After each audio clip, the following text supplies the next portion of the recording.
Warahmatullahi wabarakatuh. Yang terhormat, Ibu Mela Nurdiali, SEMAK CE BKP, selaku dosen pengampu mata kuliah akuntansi pemerintah.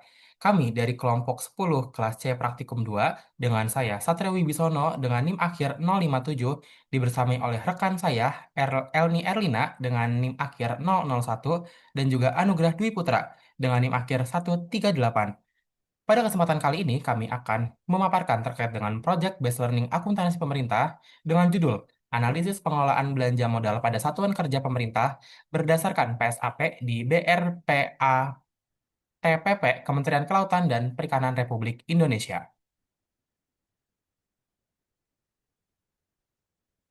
Selanjutnya akan dijelaskan oleh rekan saya. Kepada Elni, dipersilahkan. Baik, selanjutnya adalah latar belakang dari analisis pengelolaan belanja modal untuk pengelolaan keuangan negara merupakan bagian penting dalam penyelenggaraan pemerintahan yang harus dilaksanakan secara efektif, transparan, dan akuntabel. Salah satu komponen dalam APBN adalah belanja modal, yaitu pengeluaran untuk memperoleh aset tetap atau aset lainnya yang memberikan manfaat lebih dalam satu periode akuntansi. Untuk standar akuntansi pemerintah SAP khususnya pada PSAP nomor 7 tentang akuntansi aset tetap, standar ini mengatur pengakuan, pengukuran, pencatatan, dan penyajian atas pengungkapan aset tetap agar laporan keuangan pemerintah dapat disajikan secara wajar dan dapat dipertanggungjawabkan. Terus, lalu untuk tujuan atas rumusan masalah ini, yang pertama untuk mengetahui proses pengelolaan belanja modal pada BATPP. Yang kedua, menganalisis penerapan PSAP dalam pengelolaan dan pencatatan belanja modal. Yang ketiga, mengevaluasi kesesuaian penerapan belanja modal dengan ketentuan PSAP. Boleh next? Selanjutnya, untuk tinjauan pustaka untuk akuntansi pemerintah adalah suatu sistem akuntansi yang mengkhususkan pada pencatatan pelaporan transaksi-transaksi pada instansi pemerintah.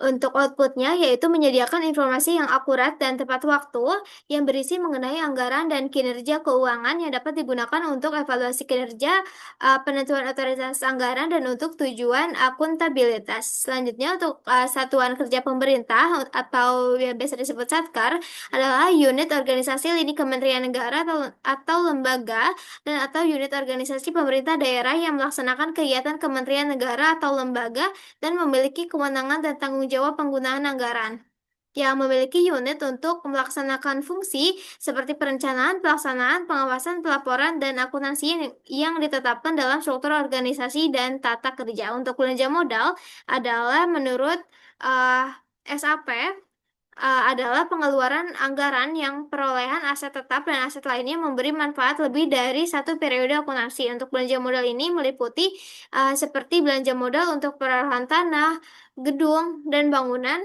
lalu peralatan aset dan aset tak berwujud. Lalu untuk standar akuntansi pemerintah atau SAP adalah prinsip-prinsip akuntansi yang digunakan dalam penyusunan dan penyajian laporan keuangan negara. Untuk standar akuntansi pemerintahan atau SAP dinyatakan dalam bentuk pernyataan standar akuntansi pemerintah, yaitu PSAP, yang dilengkapi dengan pengantar standar akuntansi pemerintah dan mengacu pada kerangka konseptual dari akuntansi pemerintahan. Boleh next? Berikut untuk PSAP yang berkaitan dengan belanja modal. Yang pertama adalah PSAP nomor 1 untuk penyajian laporan keuangan yang memiliki tujuan pelaporan keuangan pemerintah adalah untuk menyajikan informasi yang berguna untuk pengambilan keputusan dan untuk menunjukkan akuntabilitas entitas dari pelaporan atas sumber daya yang dipercayakan kepada suatu entitas ataupun suatu satkar. Dengan yang pertama menyediakan informasi mengenai posisi sumber daya ekonomi, kewajiban, dan ekuitas pemerintahan. Yang kedua menyediakan informasi mengenai perubahan posisi sumber daya ekonomi, kewajiban, dan ekuitas pemerintahan. Lalu yang ketiga menyediakan informasi mengenai sumber alokasi dan penggunaan sumber daya ekonomi. Yang keempat menyajikan informasi mengenai ketaatan realisasi. Yang kelima menyediakan informasi mengenai cara entitas dalam pelaporan atau mendanai aktivitasnya, dan yang terakhir itu menyediakan informasi mengenai potensi pemerintah untuk membiayai penyelenggaraan dari kegiatan pemerintahannya. Lalu ada juga untuk yang PSAP nomor 2 tentang laporan realisasi anggaran, yang mana itu menyajikan ikhtisar dari sumber alokasi dan penggunaan sumber daya ekonomi yang dikelola oleh pemerintah pusat atau daerah dalam satu periode. Untuk anggaran itu menyajikan sekurang-kurangnya atas unsur untuk pendapatan atau LRA, belanja, transfer, surplus atau defisit LRA, pembiayaan, lalu sisa lebih atau kurang pembiayaan anggaran. Boleh di next?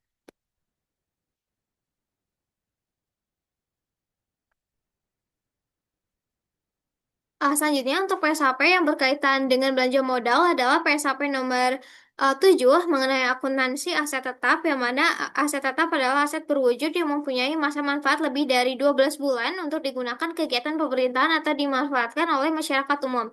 Untuk aset tetap ini terdiri dari tanah, peralatan dan mesin, gedung dan bangunan, jalan, irigasi dan jaringan, aset tetap lainnya, dan konstruksi dalam pekerjaan, dan aset tetap ini diakui pada saat manfaat ekonomi masa depan dapat diperoleh dan nilainya dapat diukur dengan handal.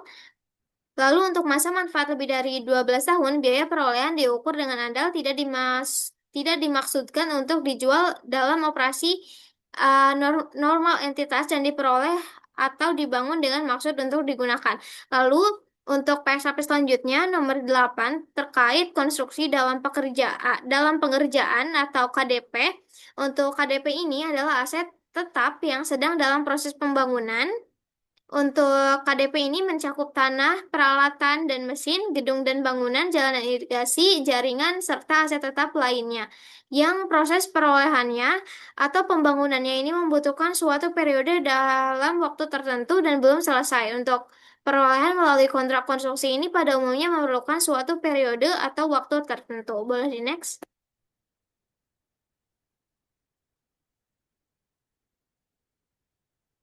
Oke, selanjutnya adalah profil instansi atau satuan kerja dari BRP BATPP atau Balai Riset Perikanan Budidaya Air Tawar dan Penyuluhan Perikanan, yang merupakan unit pelaksana teknis atau UPT di bawah Kementerian Kelautan dan Perikanan yang bergerak di bidang riset, budidaya, perikanan, dan air tawar dan penyuluhan perikanan. Ini berada di bawah penyuluhan dan pengembangan sumber daya manusia kelautan dan perikanan. Yang ini dan untuk BRP BATPP ini beralamat di Jalan Sempur, Bogor, dan ini dimulai sejak masa kolonial Belanda di tahun 1905. Boleh di next? Berikut untuk struktur dari organisasi BRP BATPB. Yang pertama adalah PPID atau Pelaksana, UPT atau Kepala Balai yang bertanggung jawab atas pengelolaan informasi publik serta pelaksanaan kegiatan riset dan penyuluhan perikanan. Yang kedua, ini koordinator untuk mengkoordinasikan seluruh bidang dan instansi dalam pelaksanaan tugas operasional dan pelayanan informasi. Yang ketiga adalah bidang ketetausahaan mengenai administrasi umum, keuangan, kepegawaian, serta pengelolaan anggaran dari Satker. Lalu yang keempat adalah bidang penyuluhan perikanan untuk melaksanakan kegiatan penyuluhan dan pembinaan kepada masyarakat perikanan. Yang kelima adalah bidang monitoring dan evaluasi yang bertugas untuk melaksanakan pengawasan, evaluasi program, dan pelaporan kegiatan. Lalu yang keenam adalah bidang budidaya ikan air tawar untuk menjalankan kegiatan penelitian dan pengembangan budidaya perikanan air tawar. Yang ketujuh ada Sekretariat PPID untuk mendukung pengelolaan layanan informasi publik. Dan yang kedelapan adalah instalasi Cijeruk dan instalasi Cibalagung yang merupakan unit pelaksana teknis lapangan yang mendukung kegiatan dari penelitian dan budidaya perikanan. Boleh di next? Berikut untuk tugas dan fungsi dari Balai Riset itu, yang pertama untuk penyusunan, pemantauan, dan evaluasi rencana program dan anggaran, serta pelaporan di bidang riset perikanan budidaya air tawar dan penyuluhan perikanan. Yang kedua, pelaksanaan riset terkait perikanan budidaya air tawar di bidang pembenihan dan genetik, populasi, nutrisi, dan teknologi pakan, kesehatan ikan, lingkungan, teknologi budidaya, dan identifikasi kelayakan lahan budidaya air tawar. Yang ketiga, untuk pengembangan teknologi perikanan budidaya air tawar. Yang keempat, penyusunan materi, metodologi pelaksanaan penyuluhan perikanan, serta pengembangan dan fasilitas kelembagaan dan forum masyarakat bagi pelaku utama dan pelaku usaha. Yang kelima, penyusunan kebutuhan peningkatan kapasitas penyuluh pegawai negeri sipil, swadaya, dan swasta. Yang keenam, pengelolaan prasarana dan sarana riset perikanan budidaya air tawar dan penyuluhan perikanan. Dan yang ketujuh, pelaksanaan urusan ketatausahaan. Boleh di next?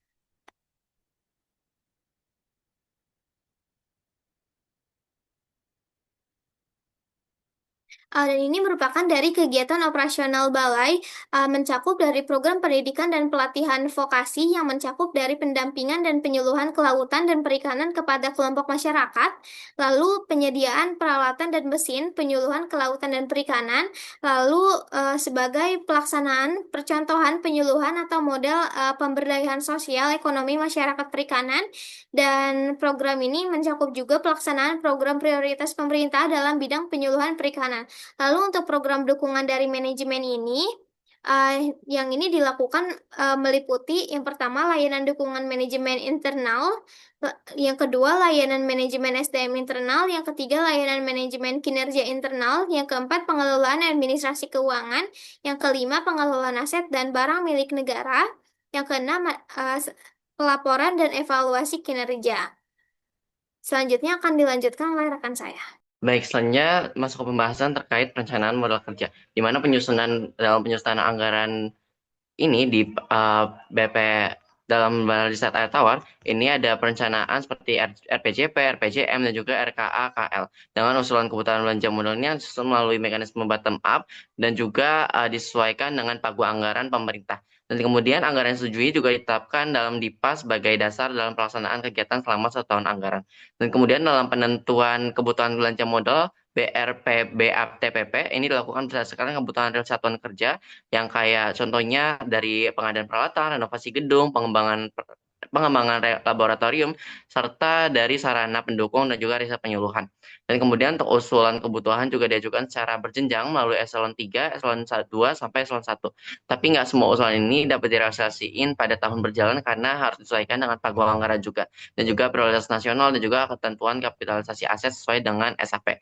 Dan kemudian sumber dana belanja dari BRP, BAPTPP sendiri berasal dari APBN melalui Kementerian Kelautan dan juga Perikanan. Dan kemudian alokasi dana ditetapkan melalui tahapan pagu indikatif, pagu anggaran, dan juga pagu alokasi. Nah, kemudian pagu alokasi ini jadi dasar penyusunan DIPA dan penggunaan dana ini harus sesuai dengan ketentuan DIPA. Serta pelaksanaan anggaran ini harus memperhatikan prinsip efisiensi, efektivitas, transparansi, dan juga akuntabilitas. Boleh di next?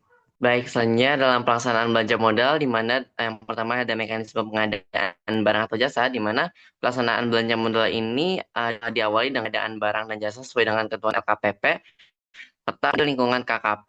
Dan kemudian ini juga ada jadi tanggung jawab si PPK untuk mengamankan dari barang atau jasa yang dibeli ini sesuai dengan kebutuhan spesifikasi teknis dan juga anggaran yang tersedia, serta pengadaan ini dapat dilakukan melalui pengadaan langsung, e-purchasing, ataupun metode lain sesuai dengan nilai pekerjaan. Nah, setelah barangnya diterima, baru dilakukan pemeriksaan dan serah terima sebelum pembayaran kepada penyedia. Dan kemudian dalam proses pencairan dana sendiri, ini dilakukan melalui mekanisme pemendaharaan negara, di mana Satgas terlebih dahulu menerbitkan SPM, setelah dokumen diverifikasi, kemudian SPM tersebut diajukan ke KPPN untuk divalidasi, dan jika dokumen telah memenuhi syarat, KPPN menerbitkan SP2D agar dana dapat dicairkan. Nah, untuk belanja modal bernilai besar, pembayaran umumnya dilakukan melalui mekanisme langsung ke rekening penyedia agar lebih aman. Dan kemudian untuk realisasi anggaran belanja modal, di mana realisasi anggaran ini merupakan pelaksanaan penggunaan anggaran yang telah ditetapkan dalam DIPA untuk memperoleh atau meningkatkan aset tetap. Nah, setiap realisasi ini juga harus didukung dengan dokumen lengkap dan juga dicatat dalam sistem pelaporan keuangan pemerintah. Kalau misalnya pengeluaran ini memenuhi kriteria kapitalisasi, maka dicatat sebagai aset tetap sesuai dengan PSAP nomor 7. Dengan demikian, realisasi belanja modal ini nggak hanya dilihat dari penggunaan anggaran, tapi juga dilihat dari ketepatan pencatatan dan juga pertanggungjawaban aset. Boleh di next? Baik, selanjutnya penerapan PSAP dalam belanja modal, di mana pengakuan belanja modal ini berdasarkan dari PSAP nomor 2, dan di mana untuk pengakuan belanja modal ini pada BRP ATPP dilakukan dengan memperhatikan kriteria aset tetap, yaitu aset berwujud yang memiliki masa manfaat lebih dari 12 bulan dan digunakan dalam kegiatan operasional. Pengeluaran dikapitalisasi apabila memenuhi batas nilai minimum seperti peralatan dan mesin minimal 1 juta, serta gedung dan bangunan minimal 25 juta. Saldo aset tetap per 31 Desember 2024 tercatat sebesar 121 miliar 273 juta sekian, mengalami sedikit penurunan dibanding tahun 2023. Dan kemudian untuk pengeluaran yang tidak memenuhi batas nilai kapitalisasi tersebut bakal dilakukan sebagai beban atau biaya, kecuali dengan untuk pengadaan tanah, jalan irigasi jaringan, serta koleksi perpustakaan dan barang kesenian yang dikapitalisasi tanpa memandang batas nilai. Boleh di next. Nah, selanjutnya untuk penerapan PSAP dalam belanja modal, di mana ini catatan aset tetap berdasarkan PSAP nomor 7 juga. Ini untuk dilihat yang ada di sebelah kiri, ini ada pencatatan yang dilakukan oleh BRPBATPP yang dilakukan melalui klasifikasi barang milik negara secara terperinci, di mana ini tuh udah dirinciin mulai dari aset tanahnya ini ada apa aja, terus gedung dan bangunannya ini ada apa aja, terus ada misalnya di peralatan mesin isinya ada apa aja, misalnya ada alat besar segala macam, sampai ada aset tetap lainnya, dan di mana ini tuh nunjukin kalau misalnya pencatatan di BRP BATPP ini udah dikelola sesuai dengan kelompoknya agar lebih tertib dan juga mudah dipertanggungjawabkan. Boleh di next. Nah, selanjutnya untuk penerapan PSAP dalam belanja modal, ini lanjutannya di mana dalam LO ini dicatat di LO ini ada beban penyusutan dan juga amortisasi. Di tahun 2024 ini BRPB ATPP ini sudah mencatat beban penyusutan sebesar 1 miliar sekian, dan angka ini juga mengalami penurunan sebesar 18,55% jika dibandingkan dengan penyusutan pada tahun 2023. Dan kemudian untuk di LRA sendiri atau laporan realisasi anggaran, ini ditunjukin kalau misalnya perolehan aset tetap dalam pos belanja modal ini tuh nggak terdapat realisasi atau serapan anggaran, atau bisa dilihat kalau misalnya di sini tuh belanja modalnya tuh nol di dalam LRA. Body next. Selanjutnya ini dalam neraca di mana aset tetap ini disajikan pada nilai bukanya, yaitu nilai perolehan yang dikurangi dengan akumulasi penyusutan pada akhir tahun 2024, di mana untuk jumlah aset tetap sendiri di BRPB atau PP ini dicatat sebesar 221 miliar koma 121 miliar, yang mana turunnya 1,12% ini dibandingkan dengan tahun 2023 ini dipengaruhi oleh penambahan akumulasi penyusutan yang mencapai 53 miliar sekian, dan kemudian pada tahun 2024, dan selanjutnya akan dilanjutkan oleh rekan saya. Terima kasih. Baik, terima kasih Anugrah. Selanjutnya adalah perlakuan konstruksi dalam pengerjaan berdasarkan PSAP nomor 8. Konstruksi dalam pengerjaan atau KDP mencakup aset tetap yang sedang dalam proses pembangunan dan belum selesai pada tanggal neraca. Berdasarkan data keuangan Satker BRPBATPP, saldo konstruksi dalam pengerjaan atau KDP per tanggal 31 Desember 2024 dan 2023 masing-masing adalah senilai 0. Hal ini menunjukkan bahwa periode tersebut entitas tidak memiliki proyek pembangunan fisik atau konstruksi yang berstatus belum selesai pada akhir tahun anggaran. Dapat dilihat dalam CALK-nya. Selanjutnya adalah pengawasan dan juga pertanggungjawabannya. Untuk sistem pelaporan belanja, BRPBATPP dilakukan melalui laporan keuangan pemerintahan pusat. Laporan tersebut mencakup LRA, LO, LPE, dan juga CALA. Pencatatan dilakukan berdasarkan jenis belanja, yaitu belanja pegawai, belanja borang, dan juga belanja modal. Selain itu, pelaporan juga didukung oleh aplikasi-aplikasi pemerintah seperti Saksi dan juga My Interest.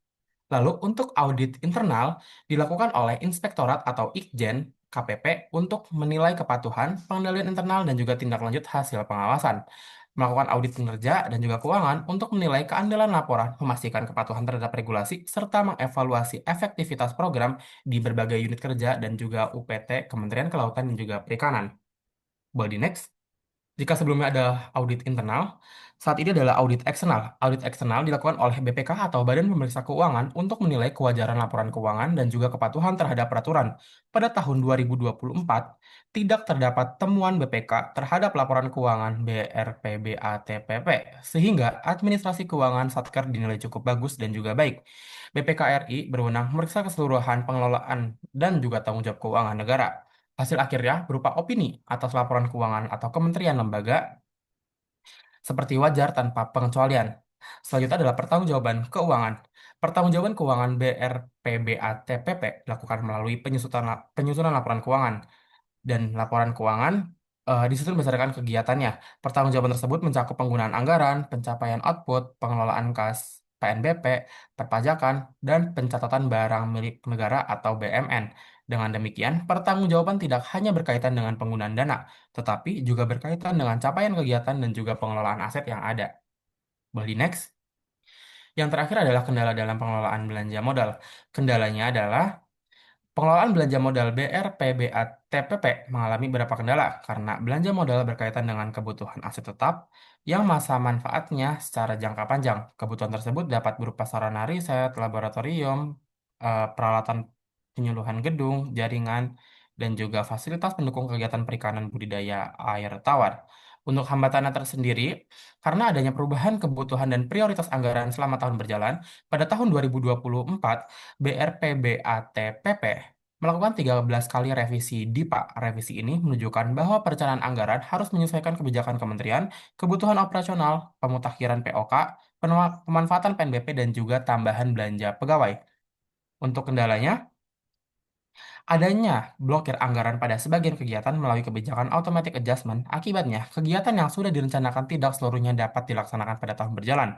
Kondisi ini berdampak pada tertundanya beberapa output kegiatan termasuk kegiatan seperti penyuluhan. Dan yang terakhir adalah solusi yang dapat dilakukan oleh instansi. Solusi yang dapat dilakukan oleh instansi adalah melakukan revisi DIPA dan juga pemutakhiran POK agar anggaran dapat disesuaikan dengan kebutuhan serta kebijakan kementerian. Selain itu, BRPA TPP juga perlu mengoptimalkan pemeliharaan aset yang sudah ada agar kegiatan riset dan penyuluhan tetap berjalan meskipun belanja modal pada tahun 2024 tidak terrealisasi. Dapat kami simpulkan, melalui tahapan perencanaan, penganggaran, pelaksanaan, pencairan, pencatatan, pelaporan, dan pertanggungjawaban, bahwa penerapan pengelolaan belanja modal pada BRPATPP dilakukan dengan sangat baik untuk penyajian laporan keuangan dan pelakuan KDP.